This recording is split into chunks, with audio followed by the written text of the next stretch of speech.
Olá,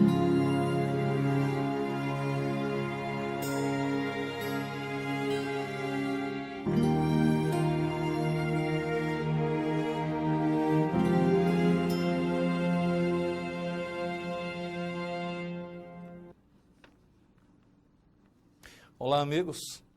Está começando o Milênio Espírita, que é um programa de entrevista que tem por objetivo debater, à luz da doutrina espírita, os problemas que afligem o homem e a sociedade. Hoje, ao nosso lado aqui, nós temos o Júlio Araújo, que é pós-doutor em Estudos Linguísticos pela Universidade de Minas Gerais, professor e pesquisador do Programa de Pós-Graduação em Linguística do Departamento de Letras Vernáculas da Universidade Federal do Ceará. E é o pesquisador das relações entre a linguagem e a tecnologia digital. Seja bem-vindo, professor. Muito obrigado, Nonato, e é um prazer estar aqui no programa Milênio Espírita e agradeço a todos que estão conectados agora nos ouvindo. Vamos começando logo, como é que você definiria a internet, qual a origem? A internet, na verdade, em 1605 nós já podemos dizer que já tinha a semente da internet no mundo, porque quando Francis Bacon propõe o alfabeto binário, né, que é a base de toda a programação mais moderna que nós temos hoje, nós já tínhamos ali uma pequena semente chegando, né? Na verdade, a internet é uma grande rede de computadores que permite uma conexão jamais vista, do ponto de vista da técnica, na história da humanidade encarnada, né? Vamos dizer assim. E a origem da internet é por motivação bélica. Ela surgiu durante a Segunda Guerra Mundial. Exatamente. Era uma das maneiras pela qual as Forças Armadas americanas precisavam se resguardar para que as suas informações mais preciosas, né, as suas estratégias bélicas não vazassem. Então, ela nasceu com fins de gerar mesmo dor e sofrimento, né? Porque a guerra, o que ela faz é isso, é gerar uma grande ferida nas relações humanas, desagregar as pessoas. Então, a natureza dessa relação entre o surgimento da internet e Segunda Guerra Mundial tinha a ver também com essa maneira de se evitar que os inimigos pudessem tomar conhecimento das atividades que estavam sendo programadas pelos americanos. Exatamente. Se hoje a internet dissemina e meio que destrói as ilhas, né? Ela nasceu com o objetivo contrário. Ela nasceu para insular informações, né? E não para espraiar informações. O espraiamento, a dissolução dessas barreiras, desse insulamento, é resultado muito, muito depois. Ela nasceu mesmo com o objetivo de privilegiar informações para que aquele que privilegiasse tivesse mais poder diante de quem combatia, né? Aliás, tem uma curiosidade, já que estamos num programa espírita, saber aqui, existem notícias seguras de como a espiritualidade superior reagiu a essas relações? Sim. Nos anos 40, pela psicografia do Chico Xavier, né, André Luiz, falando sobre o nosso lar, a experiência que ele teve ao chegar na espiritualidade, mostra como que a espiritualidade superior reagiu a essa grande ferida que foi a guerra. Então, é dito, por exemplo, que muitos espíritos que foram surpreendidos pelo desencarne violento, né, promovido pela Grande Guerra, foram mobilizados, transmutados para aquela colônia, né, nosso lar. E haveria, assim, um certo acordo de que o clarim jamais poderia soar, né? Se o clarim soasse, então seria um sinal inconteste de que algo muito doloroso estava acontecendo. A colônia já detinha esses conhecimentos, segundo André Luiz? Sim. Quando André Luiz já estava mais ou menos ambientado na colônia, e começou a perceber que haveria possibilidades de entrar em contato com as pessoas que ele deixou no plano físico, ele foi orientado aí ao Ministério de Comunicação, né, das Comunicações. E lá ele encontrou todas as tecnologias. Inclusive o filme... Nosso Lar. O filme Nosso Lar, o roteiro baseado nessa psicografia, relata bem isso. O André Luiz entra no Ministério de Comunicações, fala com Emmanuel e diz que está angustiado, queria mandar uma notícia, né, para a família, queria saber. E na cena do filme a gente vê computadores, pergaminhos, penas, várias tecnologias, né? Isso não é apenas a ficção do homem aqui, o encarnado, colocando numa obra que poderia alguém imaginar. Um colega meu foi assistir e disse, não, mas ali é uma obra de ficção. Ele não tem conhecimento da obra de André Luiz, e a pessoa vê muitas vezes como a possibilidade de uma ficção, né? Exatamente. Na verdade, desculpe, na verdade, essa tecnologia, a internet e todas as outras que existem, né, elas sempre existiram no plano espiritual. E na medida em que a humanidade vai amadurecendo para viver a experiência dessas tecnologias aqui, para o aprimoramento da evolução das pessoas, né, a evolução moral, então a gente vai não inventando as tecnologias, mas descobrindo que elas existem, e aos poucos elas vão, né, entrando na cena cotidiana. E aí eu pergunto como é que a humanidade encarnada tem feito o uso dessas tecnologias? Pois é, essa é uma questão que tem me preocupado muito, né? Tenho estudado, na verdade eu despertei para estudar as relações entre tecnologias e o comportamento humano em 99. Então, desde então, eu tenho me dedicado a isso. E eu tenho visto que os usos, a tecnologia em si, como diz Joana de Ângeles no livro Entrega-te a Deus, né? Nessa trilogia, uma das últimas que ela nos trouxe, não é a tecnologia em si que é o mal, né? Mas os usos que nós fazemos. Então, eu posso pegar uma vara e tentar tirar um caju, uma fruta. Eu uso aquela vara como uma tecnologia. E eu pego o caju e ela foi útil para mim. Mas eu também posso pegar a vara para ferir alguém. E, às vezes, ferir letalmente alguém. Uhum. Então, os usos que nós fazemos das tecnologias revelam muito da moralidade que nós temos, né? Da nossa situação moral comportamento atual. Humano que ainda não tem a sua consciência da grandeza do que é do homem, né? Exatamente. Então, eu tenho estudado, por exemplo, casos de suicídio na internet, casos de mutilação. Eu tenho separado material para estudar assim, e é lamentável, né? Pessoas marcam um horário e, assim, 4.000 outras se conectam e vão assistir o outro se suicidando diante da webcam pela internet, né? E como eu também tenho um material guardado que mostra blogs, fanpages no Facebook, por exemplo, ensinando pessoas a se mutilarem. Então, são legiões e mais legiões de pessoas que trocam ideias de mutilação.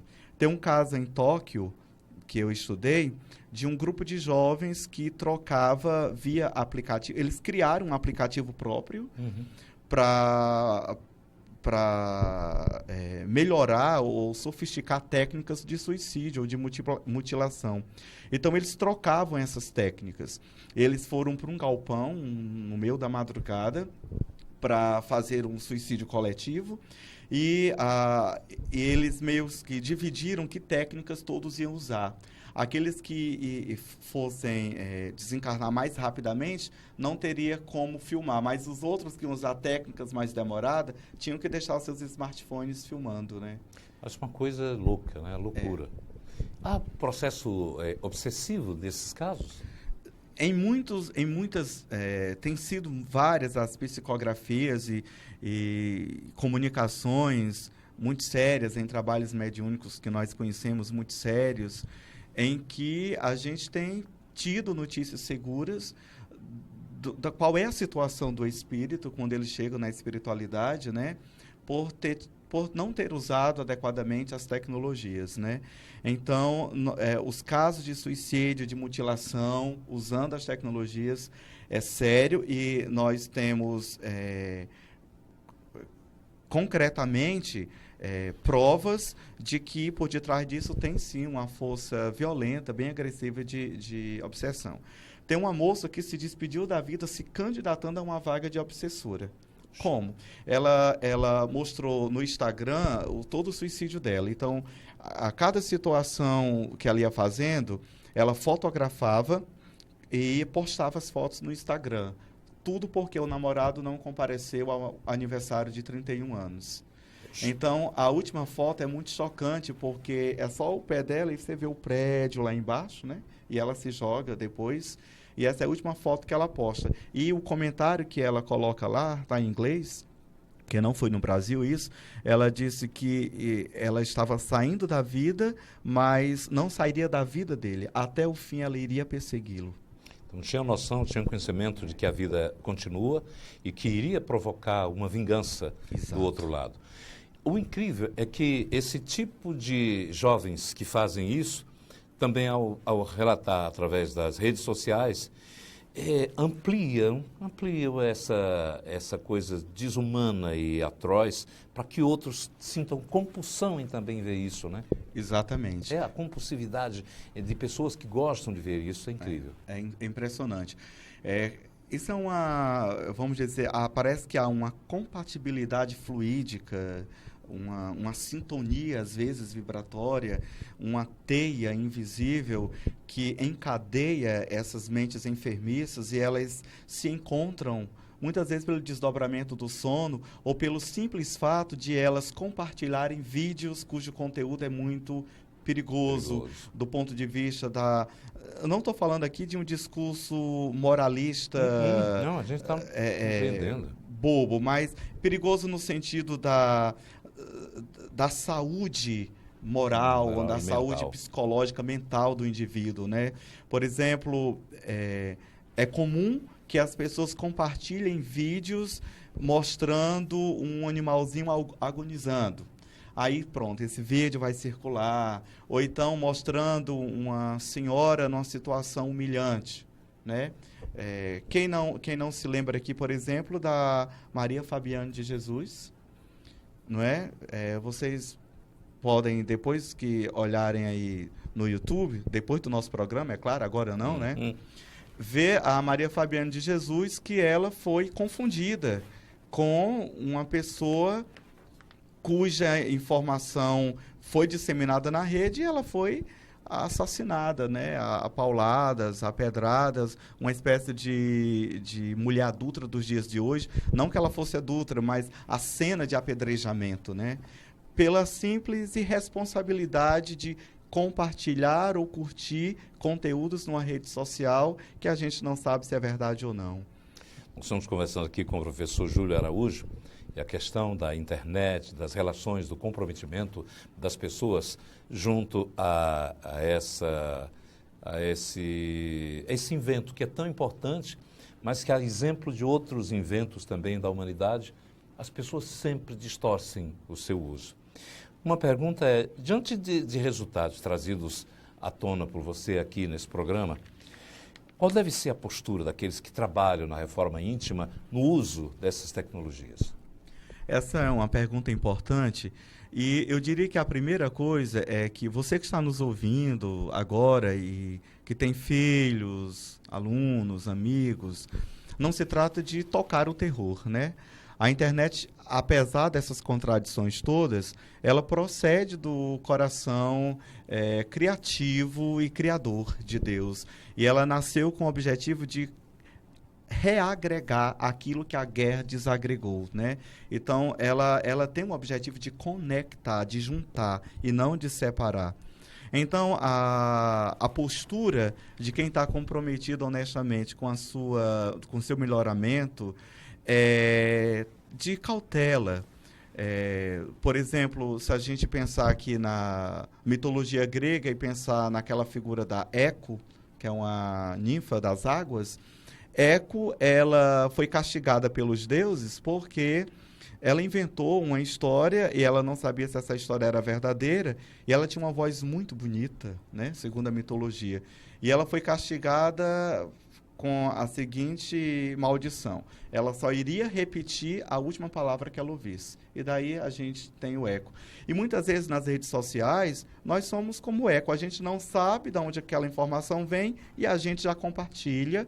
E isso vai gerando uma teia muito grande e nós entramos nessa energia que é perigosa. Uma energia que nós poderíamos combater de outro modo, simplesmente não curtindo, não compartilhando e nem comentando. Evitando aqueles companheiros que compartilharam da nossa, do Face e de outras redes sociais, que só tem vocação para nos enviar algum tipo de mensagem que não possa nos elevar, não é isso? Exato. Nós temos aqui, querendo saber de você, que mensagem você nos deixaria na participação aqui do programa? Olha, em primeiro lugar, vejam a tecnologia como algo muito bom mesmo, porque ela pode nos ajudar a sermos pessoas melhores, né? Então, usem a tecnologia para ser uma pessoa melhor, né? A tecnologia para gerar mais amor, para aumentar mais uma energia que vai facilitar a saúde energética do planeta. Então, falem de amor, tragam para suas timelines mensagens agradáveis que elevem as pessoas, né? E vamos evitar, de todo modo, não compartilhar conteúdos que só nos atrasem, que só nos coloquem para baixo, né? Não se trata de modo algum, eu quero repetir isso, de falar que a internet é um mal, que você não pode mais deixar seu filho usar. Eu pelo menos, do ponto de vista acadêmico, eu estudo a tecnologia como uma aliada pedagógica. Por exemplo, tem escola que Facebook é proibido, né? Se proíbe é pior, né? Eu acho que a gente pode extrair possibilidades. Educar a criança para que possa fazer um bom uso, né? Exatamente. E ele tem que ver com os adultos, né? Adultos que são presos dos seus smartphones, que não conseguem conversar olho no olho mais porque está preocupado ali com o celular, não é, por exemplo, um bom exemplo para uma criança, né? Como é que você orienta pais, por exemplo, cujos filhos permanecem em casa nas redes sociais, no WhatsApp, e perdem a chance também de acompanhar a convivência, porque há uma perda de tempo na convivência enquanto a gente está junto. Muitas vezes, no momento em que deixamos o corpo e partimos de volta para a espiritualidade, corremos a lamentar a perda e começar a ter a consciência de que poderíamos ter aproveitado um melhor tempo, não é isso? É verdade. Tem alguns estudos norte-americanos que mostram que os jovens perdem muito tempo, de 4, 5 horas, 3 horas, né, fazendo isso. Ficando na internet, isso não traz nenhum benefício. É muito complicado, Nonato, eu dizer para os pais que estão nos assistindo agora como eles devem fazer. Regras nesse momento, cada um deve ter a sua maneira. Exatamente. Eu tenho um filho de 17 anos, que deve estar me vendo agora, né? E eu tento negociar, né? Existem momentos para tudo. Então, até pouco tempo atrás, nós achávamos que a água era infinita. Então, vamos aí, abre a torneira, escova os dentes e deixa lá estragando. Hoje nós estamos vendo como nós desperdiçamos a água e como ela não retorna. Tempo perdido não volta. Verdade. Quando a gente vem para esse mundo e tem a grande oportunidade de estar reencarnado aqui, tem uma ampulheta que a espiritualidade vira. Atenção, 1, 2, 3, contando. E a partir desse momento você tem o seu tempo precioso se dissolvendo. E a gente não sabe quando vai acabar. E quando está terminando, repare que a areia da ampulheta corre mais depressa ainda. Verdade. A gente não sabe em que fase do nosso plano reencarnatório nós estamos.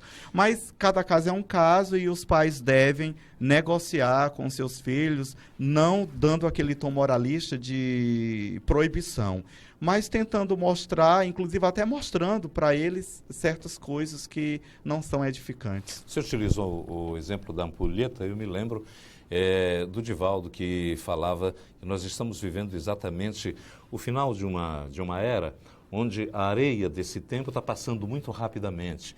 E por isso a humanidade, às vezes, acha-se assim, mas nós tivemos tantas descobertas no mundo e há algo ainda acontecendo como se vivêssemos na idade da pedra, né?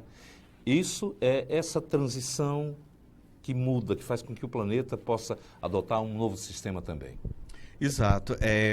Por incrível que pareça, há 15 dias atrás, na nossa reunião mediúnica, recebemos uma psicografia falando disso, né? Dos desafios e das dores da transição planetária, e a metáfora da ampulheta foi trazida por um dos mentores, ele explica isso. Então, na verdade, nunca a expressão trabalhadores da última hora fez tanto sentido quanto agora. Nós todos somos copartícipes desse momento de transição. E chega a ser uma honra estar em um momento em que a humanidade se despede de um estágio e se assusta diante da novidade de uma nova época, de uma nova era que vai chegar.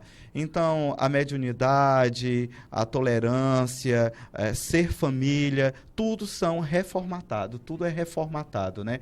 Como é que é ser pai numa época de transição planetária? A gente tem que se perguntar.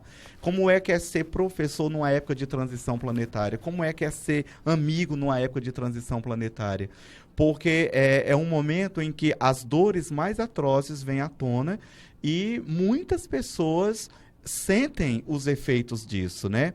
A violência corre solta, então a sensação de que nós não evoluímos vem como uma investida, às vezes até perniciosa e muito bem programada, dos irmãos da espiritualidade inferior para nos desanimar. Mas se nós olharmos para uma série de coisas, a gente vai ver o quanto de melhoramento esse planeta teve. As eras geológicas pelas quais a Terra passou estão sempre em compatibilidade com a sua dimensão moral, né? Então, o fato, por exemplo, de não estarmos habitando cavernas hoje, né, fala um pouco de um melhoramento. Mas isso também não nos deixa animados, dizer que nós fizemos a lição de casa perfeitamente, né? Tem trigo e joio no meio dessa seara.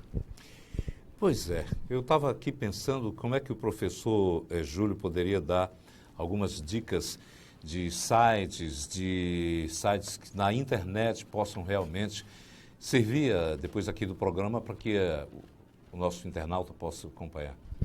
Olha, é muito fácil. Existem canais no YouTube, canais...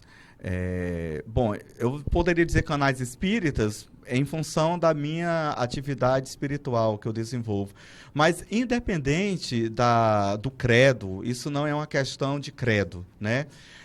Todas as pessoas podem procurar canais budistas, espíritas, católicos, evangélicos, que podem contrabalancear energeticamente, né, os outros canais, os outros sites que existem. Então é muito fácil, os buscadores indicam isso. Então, ouvir mantras, ouvir canções edificantes. Eu estava falando agora há pouco com o seu Clécio sobre, por exemplo, eu estava dirigindo o carro e eu ouvi Lenine.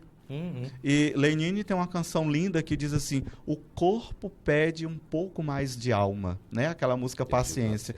A gente cobra muito do mundo, o mundo cobra de nós um pouco mais de paciência. Então, não se trata de crenças, credos, religião, se trata de buscar o amor onde ele estiver, né? O amor, ele é plástico e dinâmico e ele tem uma massinha de modelar, é como água que ganha a forma do frasco. Então, se o amor estiver num canal budista, fique lá. Se estiver na música do Lenine, fique lá. Se estiver com uma música da Marisa Monte, né, aquela música, o que é que você quer saber de verdade, né? Se solte, escute o seu coração, escute o barulhinho da mudança que vem no seu coração. Então, o amor está aí. A gente tem uma vozinha interior que nos diz onde o amor está. É só seguir. Não há lugar mais seguro para nós estarmos do que dentro da verdade do nosso coração. Aí. Esse é o melhor lugar.